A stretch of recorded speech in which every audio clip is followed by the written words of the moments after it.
secretário de governo desde 1965 no Maranhão, um dia me surge na secretaria de governo um empresário que demonstrou a vontade de trazer uma trupe de capoeira para o Maranhão e queria que eu conseguisse as passagens pela secretaria de governo. Então veio para cá um grupo de capoeira chamado Aberrê, com 4 integrantes.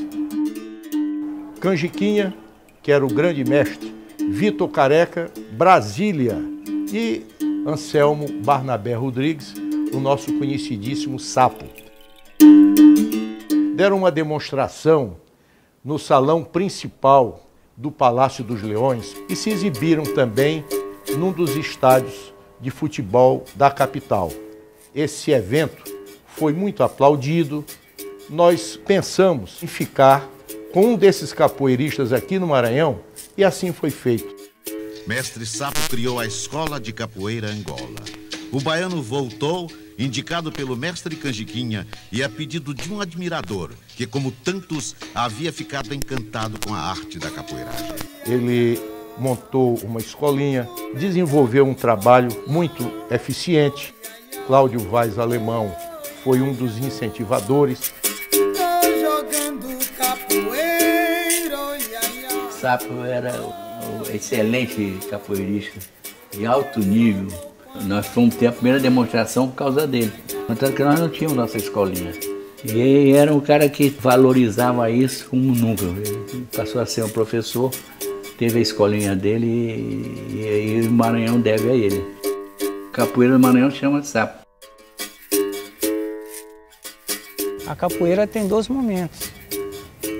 Antes do sapo e pós-sapo, né? O período que o Sapo teve, ele trabalhou muito para a capoeira se desenvolver, ele trabalhou muito para a formação de muitos alunos, muitos capoeiristas.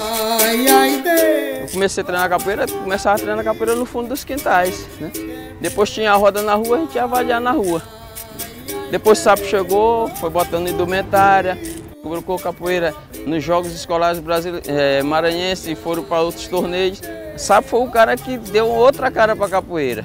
O poder público teria dado ele a condição de docente de capoeira, numa época em capoeira, né, não se ensinava em espaços públicos, né, em uma escolinha para toda a sociedade. Com o Sapo, o Estado, né, o Sapo foi o primeiro docente da escola estatal de esporte no caso da modalidade de capoeira. Isso levou a ele, vamos dizer assim, o maior número de alunos. A influência dele, né, cresceu em termos entre os capoeiras aqui de São Luís. Ele buscou um local, né, o ginásio Costa Rodrigues, na época, e através da Secretaria de Esporte e Lazer, chamada CEDEL, fundou a escolinha de capoeira. Então foi a primeira aqui do Maranhão. Ele tinha um apoio de muitas autoridades. O Sapo requisitava muita coisa para auxiliar o treino, ele era atendido. A capoeira era tratada como os outros esportes, né? Com as mesmas oportunidades. Conheci quando ele chegou de Salvador, nós éramos vizinhos de frente.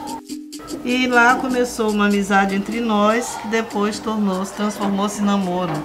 Alegre, extrovertido, todo o tempo com um sorriso nos lábios. Ele não queria que a capoeira aqui no Maranhão ela tivesse essa conotação de marginalismo. Ele queria, na verdade, era inserir nas escolas, também como uma maneira de educar uma criança, um adolescente.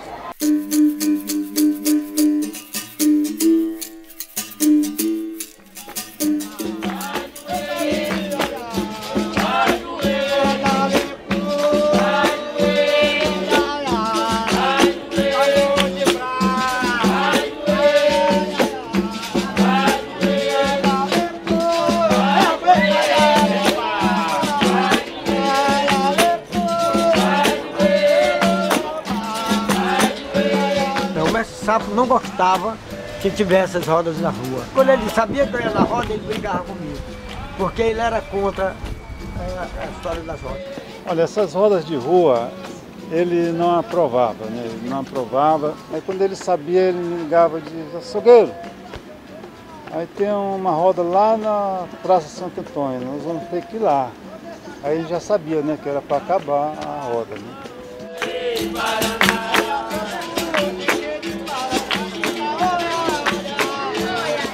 Terminava a roda mesmo. Isso não foi uma, nem duas, nem três. Várias rodas assim.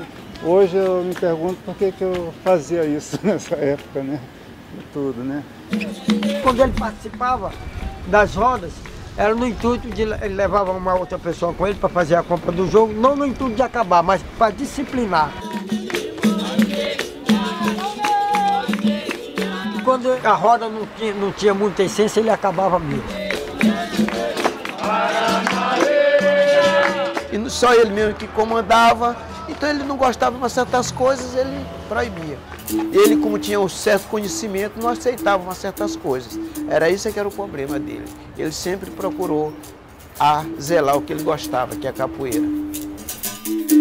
Se algum aluno dele participou de uma roda e alguém bateu no aluno dele, aí é como se tivesse batido nele. E quebrava todo mundo no pau, e quebrava birimbau, e furava tabaco, e depois de todo mundo ter pegado uma surra dele. Mas os alunos dele regularmente frequentavam, diversos deles frequentavam a roda de capoeira de seu Diniz. A roda de capoeira de seu Firmino Diniz, que funcionou neste local em frente a essa árvore.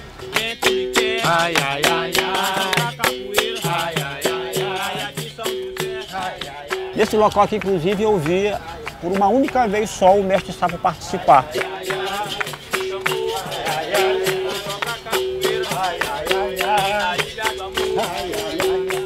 O mestre Diniz sempre foi o irmão e parceiro do mestre Sapo, né?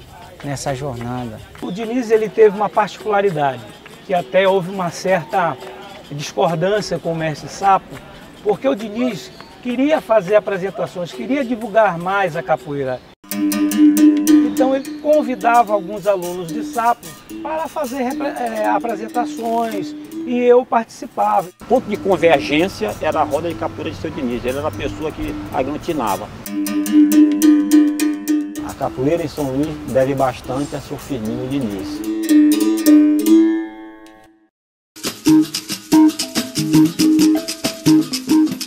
Uma questão engraçada, né, do pato, do sapo na nossa convivência foi que um lutador de luta livre aí na televisão disse assim: olha, eu vim aqui para desafiar qualquer um, né, e toda bicharada da capoeira. Aí a gente não gostou, né? Queria dar um mais nesse cara, mas foi assim, legal porque a gente se conheceu depois e nos tornamos amigos. Mas Sapo era baixinho, entroncadinho, né? Quem olhava ele pensava até que esse cara não joga capoeira, né? Forte, mas era tipo uma pena na capoeira, né? Muito leve na capoeira.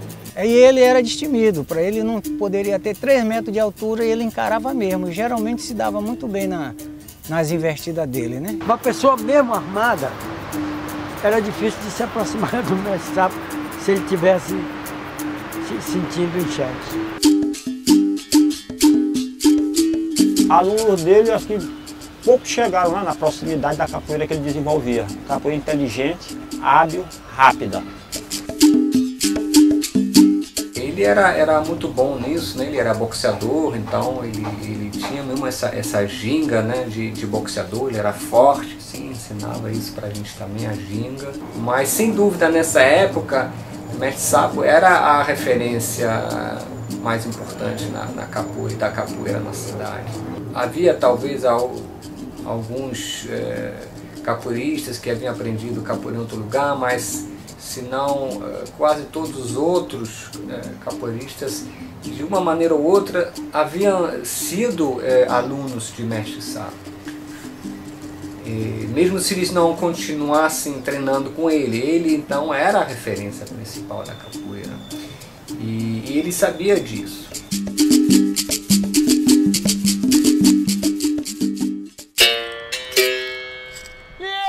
Então os outros que quisessem exercer a capoeira no Maranhão tinham que chegar para ele e dizer assim, tipo assim, pedir uma permissão, né? Ele era que tomava essa iniciativa. Não, você vai trabalhar ali, eu vou abrir um espaço para você, ele mesmo era que organizava tudo, ficava tudo sob o controle dele. Não acreditava numa capoeira que fosse só o combate. Então eu fui uma das primeiras pessoas a abrir trabalho com a capoeira no Maranhão, permitido por ele.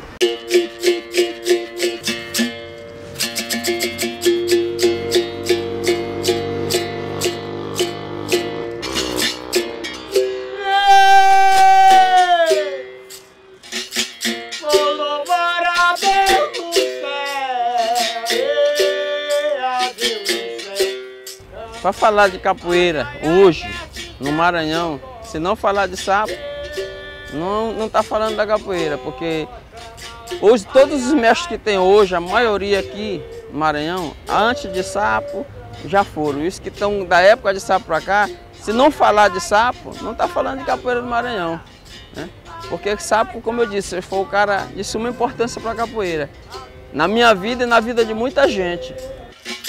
Mestre Sapo